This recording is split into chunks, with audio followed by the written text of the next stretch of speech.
Olá, tudo bem?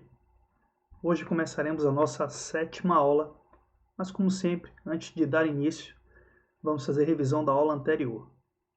Na aula anterior vocês aprenderam o valor numérico das peças, aprenderam que a dama vale 9, a torre vale 5, o bispo 3, o cavalo 3, o peão 1 e o rei tem um valor absoluto. Vocês também aprenderam alguns princípios de ataque e defesa. Aprenderam que para a construção de um ataque, geralmente o número de ataque precisa ser superior ao número de defesa. Quando temos número de ataque e defesa igual, geralmente vai prevalecer a defesa. Hoje vocês vão estudar comigo desenvolvimento, ou seja, faremos uso da posição inicial das peças e vamos aprender a desenvolver as peças nas casas corretas e também teremos uma noção de domínio de centro do tabuleiro. Vamos lá, vamos começar a nossa aula. Observem que eu falei de domínio de centro do tabuleiro. O jogo de xadrez, vocês verão futuramente, ele gira em torno do centro do tabuleiro. Precisamos identificar o centro. Vamos colocar as peças em posição inicial, antes de mais nada. Temos as peças em posição inicial e vamos agora localizar o centro do tabuleiro. O centro do tabuleiro está exatamente aqui, na casa D4, na casa E4, na casa E5 e na casa D5. O xadrez gira justamente em torno do controle do centro. Quem tem controle do centro terá mais mobilidade, ou seja, vai conseguir mover melhor as peças durante a partida. Terá um controle do jogo. Então a luta entre os jogadores ocorre pelo domínio do centro. E para que a gente possa lutar pelo centro, ter o domínio do centro, a gente precisa desenvolver as nossas peças pelos pontos corretos. E hoje vocês aprenderão a posicionar as peças onde elas devem chegar realmente no tabuleiro. Ou seja, vamos dar início à partida. Lembrando que as brancas sempre começam o jogo, tá? Sempre as brancas começam o jogo. Princípio: se a luta é pelo centro do tabuleiro, devemos, de acordo com a teoria, iniciar nossas partidas com os peões centrais. Ou seja, vai ser uma luta central. No geral, o mais indicado para jogadores iniciantes é começar com o peão do rei, quando eles estão de brancas, pulando duas casas. Se queremos dominar o centro, precisamos pular com nossos peões duas casas. Então vamos lá. Pulei uma, duas. Agora meu adversário vai responder. E como a luta pelo centro é pelo controle do centro, ele responde também com o peão de E5. E vocês podem falar, mas professor, eu vi outros movimentos feitos em partidas. Sim, vão existir, mas para iniciantes é necessário ter essa noção de centro e este tipo de desenvolvimento. À medida que o seu nível de jogo vai aumentando, sua compreensão do jogo vai aumentando, obviamente você começa a fazer novas descobertas no jogo e percebe que existem outras possibilidades. Mas no momento, quando vocês não têm certo domínio e conhecimento teórico, é necessário começar através destes rudimentos. Então, E4, E5, foi jogado. Agora, vocês terão duas opções que são consideradas indicadas. Jogar com os cavalos, ou seja, começar com o cavalo ou começar com os bispos, ou começar com um bispo. Eu geralmente começo jogando com os meus cavalos. Eu considero como uma ordem mais adequada. Então vamos lá. Cavalo na casa F3. Um princípio importante para o jogador de xadrez. Toda vez que o nosso adversário executa um movimento, precisamos analisá-lo, levar em consideração se o movimento é uma ameaça ou não contra nós. Por exemplo, joguei meu cavalo na casa F3. A obrigação de vocês, estando de pretas, é observar se o meu cavalo está atacando uma peça de vocês. Como vocês vão perceber, descobrir? O cavalo se movimenta em L, contando a casa que ele está mais 3, 4 casas. Vocês observam se ele está atacando, utilizando o movimento, uma peça sua. E como descobrir? Nós temos a casa de saída, que seria F3 do cavalo, e a casa de chegada para ele. Temos que observar se na casa de chegada do cavalo tem uma peça nossa, ou no caso, peça de vocês. Então temos aqui 1, 2, 3, fechando L, 4. Observem que o cavalo branco está atacando o peão de E5. Agora que vocês já sabem o princípio de ataque e de defesa, vocês vão defender. Como? Vocês vão tentar encontrar peças que serão direcionadas para o peão. Você vai utilizar o movimento da peça que você escolheu para que ela possa ficar direcionada, ou seja, numa posição que ela vai defender o seu peão de E5. Temos várias possibilidades aqui, vamos ver uma por uma. A primeira possibilidade é, por exemplo, o avanço do peão de D7 para D6, protegendo agora o peão de E5, já que está na diagonal dele. E agora, obviamente, não vou fazer a captura do peão de E5 com o meu cavalo em F3, porque o peão vai capturar o cavalo e a vantagem ficará sendo de vocês. Então, uma defesa. É uma defesa regular. Vocês precisam entender que uma coisa importante, que as peças no xadrez precisam ter liberdade para jogar, principalmente as peças maiores, ou seja, aquelas que não são os peões. E aqui o peão avançou e protegeu o outro, sim, defendeu, mas ele limitou a ação do bispo que está na casa F8, o bispo de casas azuis agora não pode trabalhar bem na diagonal F8, A3. É claro que ele nunca vai vir aqui A3, já que o peão de B2 pode capturar e o cavalo de B1. Estou apenas exemplificando que ele está na diagonal A3, F8. Então ele fica sem ação, sobrando apenas uma única casa para ele jogar na partida, que é a casa em E7. Vamos ver outra. O bispo pode defender. Ele se direciona para D6 e protege o peão também. E fica um ataque contra uma defesa. Mas também limita a ação dele, porque ele vai defender o peão. Às vezes é muito melhor um peão defender um outro do que uma peça maior. Quando colocamos uma peça maior, seja um bispo, a torre, cavalo, a dama ou até o rei, nós limitamos a ação dessa peça. Então, podemos tentar defender com o peão? Sim. Mas neste caso, o peão de D7 para D6 não seria interessante, muito menos o bispo em D6. Por quê? O bispo estando em D6 limita a sua ação e também ele não vai permitir que o peão de D7 possa jogar na partida para D6 e vai limitar a ação do bispo na longa diagonal que vai de C8 até H3. Então, também não é, digamos que, a melhor defesa. Vamos ter defesa com dama, ou dama na casa E7, que vai ficar direcionada para o peão em E5, ou dama na casa F6. Mas, no início de uma partida de xadrez, não é muito interessante começar jogando com a dama. Você pode correr o risco de perder a sua dama, pois ela passa a ser alvo de ataques de peças do adversário.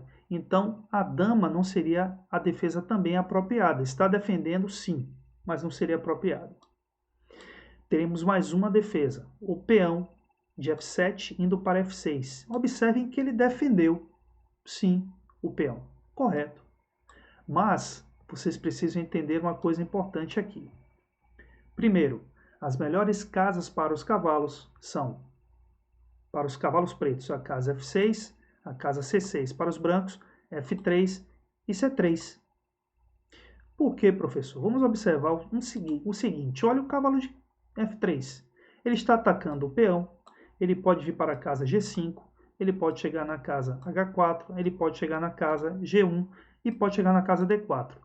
Vocês podem me perguntar, professor, mas se eu jogar o cavalo em D4, o peão captura? Pode, mas eu estou dizendo onde ele pode chegar. Tá? São vários pontos que ele tem neste momento. Precisamente, nós temos 5 pontos. Porque ele está centralizado, ele está focado para o centro.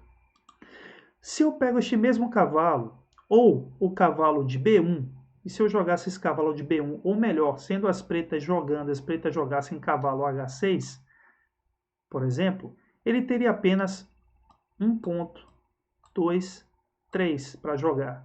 Ou seja, menos pontos. Por isso, os cavalos devem ser direcionados para casas centralizadas. E as melhores casas, cavalo de B8 indo para C6, cavalo de G8 indo para F6, o cavalo que está em G1, estava em G1 indo para F3 e o cavalo que está em B1 indo para C3. São estas as melhores casas. Bom, outro problema de avançar o peão de F6. Nós temos para o lado do rei o roque pequeno. Eu poderia agora jogar meu bispo na casa C4. Observem que ele está atacando o cavalo, o que não é um grande problema, porque a torre de H8 está protegendo o cavalo que está em G8. Mas o grande problema aqui seria o seguinte: vamos supor que já ocorreu o movimento do bispo, ocorreu o movimento do cavalo, e vocês pensaram exatamente neste momento, durante a partida, em fazer o roque. Observem que não será possível, se vocês lembrarem da regra do roque, porque após 1, 2, o rei vai ficar na direção do bispo, e o rei não pode passar por casas atacadas. Ou seja, o movimento do peão não seria o mais adequado para de F7 para F6, não seria o mais adequado para a defesa do peão de A5. E aí vai restar a última defesa e a defesa mais interessante, que é o movimento cavalo C6.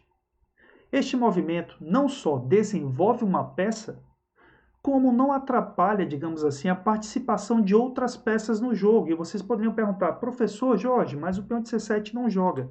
Realmente, neste tipo de posição, ele não participa do jogo inicialmente, mas os outros sim. Observe que o bispo, após cavalo C6, defendendo o peão, ele tem a liberdade para jogar, sem problema algum. O cavalo não atrapalha a vida dele, assim como não atrapalha a vida do peão de D7, se ele precisar avançar para D6, ou quem sabe futuramente para D5. Então a melhor defesa. Pronto. Nós temos, vou voltar o bispo para C1, porque foi a vez preta, temos 2 lances para cada um, e agora eu vou executar o meu. Após o movimento destes cavalos, eu poderia jogar com o cavalo em C3. Poderia jogar, sim. Mas eu gosto de liberar logo o meu roque.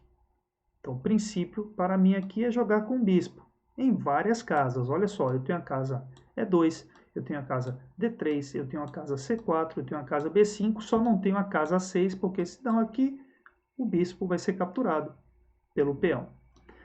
Tem várias casas. Vamos colocar este bispo de casas brancas sempre num ponto mais ativo, que é isso, um ponto onde ele vai atacar o adversário. Porque se eu coloco em E2, eu limito a ação dele. Ele libera até o roque, mas ele fica limitado no jogo. Principalmente se eu avançar futuramente o peão de D3. Se eu jogo o bispo em D3 aqui, ele limita a ação do peão de D2.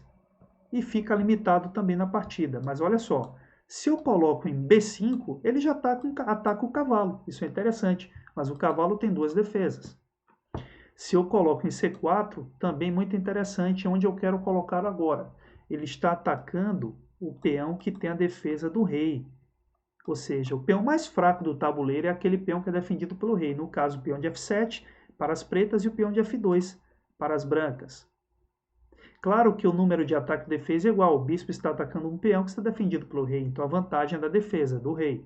Mas o que eu quero aqui é manter essa possibilidade de ataque e ao mesmo tempo liberar a ação do meu rei.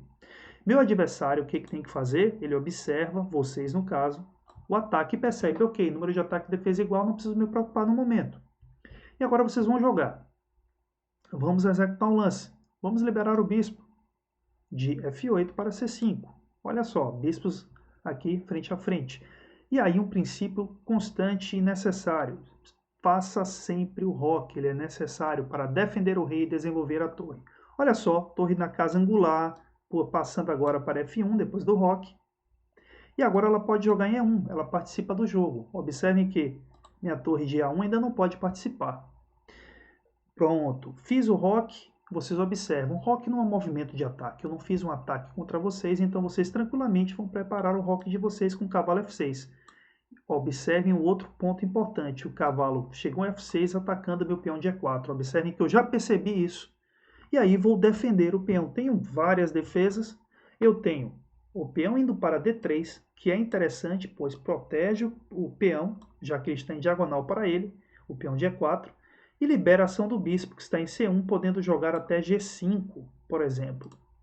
Também eu teria, no lugar do peão em D3, eu teria a torre na casa E1, protegendo o peão e colocando a torre em jogo, participando da partida. E teria também dama na casa E2, defendendo o peão. Mas eu não quero iniciar jogando com minha dama. Então, eu coloco mais uma peça participando do jogo, uma peça, quando eu digo maior, não sendo um peão, cavalo na casa C3. Defendeu o peão e foi desenvolvido na sua melhor casa. E agora, meu adversário, vocês, também podem fazer roque. Defenderam o rei. Minha vez. Vou colocar agora o meu bispo em jogo. Como? Avança o peão de D3. E o meu adversário faz o mesmo. D6, colocando seu bispo de C8 em jogo. Aprenda o seguinte. Essa sequência inicial, para que vocês possam entender de desenvolvimento. Jogar com os peões centrais, ou peão D, ou peão E, pulando 2 casas. Logo depois, jogar com os cavalos. Depois os bispos e fazer roque. Ou seja, nós temos alguns tipos de peças. Nós temos o que chamamos de peças pesadas no xadrez, que são dama e torre.